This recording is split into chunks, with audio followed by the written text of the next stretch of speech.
My name is Richard Bailey. I've been in the car wash business for about 40 years. My background is basically electrical to a large degree.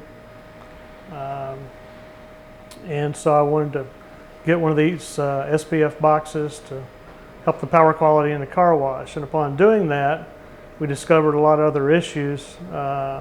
One of them was a power company had a leg that was low, which definitely has an effect on motors.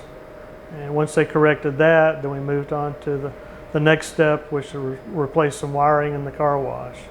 The main reason we put the box in was to help us out and give a smoother flow to the electrical current in all the motors, so as to save the motors, make them run cooler, make them run more efficient. We've done this, and since the box has been in probably about 6 months, it's definitely helped us isolate the problems and do for a better overall experience for the motors. We've also had issues with the power company, and they've rectified those. We've found wiring problems, and we've fixed those. So now the main thing is to get, should be on an even keel from now on.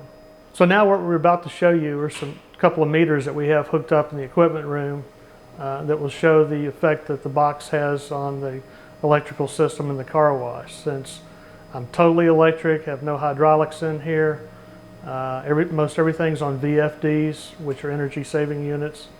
We just want to continue to save the energy, but what we're about to show you are the different meters and the different functions and how the box is actually helping us out. Okay, if you'll notice on the right hand side there's a disconnect for this for the SPF box, which is code. Now we're going to measure the millivolts on the neutral leg. Now we just reset it so we could get an actual time for your maximum, your minimum, and your average. Before we made the changes and everything, we were and installed the box, we were up into the 400 millivolts, which meant that many volts AC was going to the ground. So with those changes made plus the box, we've cut that down substantially.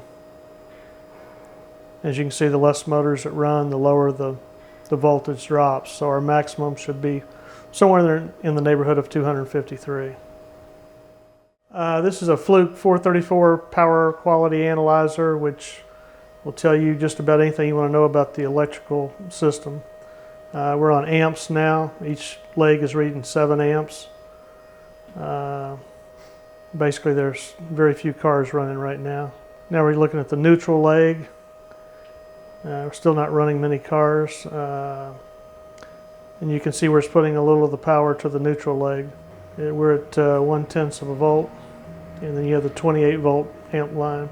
Now we're starting to run some vehicles through the wash. As you can see, there's more voltage spiking and going down the line. As you can see, there's a fair amount of voltage going down to the neutral. And what the box is basically doing is equalizing out all 3 legs of the system to make a balanced motor. Any excess voltage is going to neutral. And these are the 3 legs. And we're back looking at all 3 legs and the voltages for each leg, the sine waves. As you can see, the voltage has even dropped slightly on all 3 legs. It should be 277 volts. Then here's the phase indicator, looking at all 3 phases while the car is going through. And it's showing the amps on the left-hand side and up above. Now we're going to look at harmonics. With the box on, it's pretty well lowered most of the harmonics.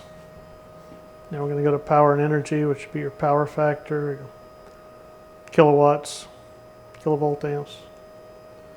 Yeah, we were down in the 70s before running through here, so we're up about 10%. And the biggest thing that I discovered through this process of adding the box was that I had some real issues in the car wash. So as you can see, we're at 85, 84 for each leg. So having some wiring issues and some other motor issues, we're slowly rectifying that, and the power factor keeps coming up every time we do. But the main thing with the box is it helps the motors run more balanced, and so they use less energy. In the past, we've had lightning strikes here, and we've had to replace variable frequency drives, or VFDs, to the tune of somewhere around $6,000 a piece. So this device is designed to where it'll take the excess voltage and take it to ground, thus saving those devices, which is very important. The more lightning strikes you have, the more valuable this tool is. We get certain times of the year here where power will go off. We have many lightning strikes.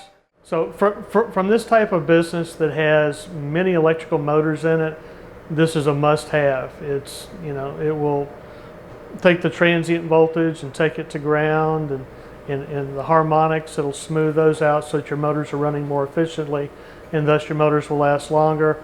And if you do get some spikes, it'll take those to ground, thus saving the motors, the other type of electrical equipment that's in the facility. So it's one of those pay me now or pay me later type things. So it's either get yourself one of these, or when you do get a lightning hit, then you start getting into the expensive equipment like I did at $6,000 per device. I probably got $100,000 in VFDs here, easy. And that's another reason to try and protect those from lightning damage. At the end of the day, if you file too many claims with an insurance company, you're cut off. But the insurance companies would probably like to know about this device, because they pay out, lightning strikes is one of their biggest payouts, from what I understand. Because when lightning hits a building, like when lightning hit me, I lost two $6,000 VFDs, and then I lost 3 cameras, and I lost some computer equipment. And believe me, I'm well filtered. I got 2 UPSs there, I got a surge arrest there. It still took some of them out.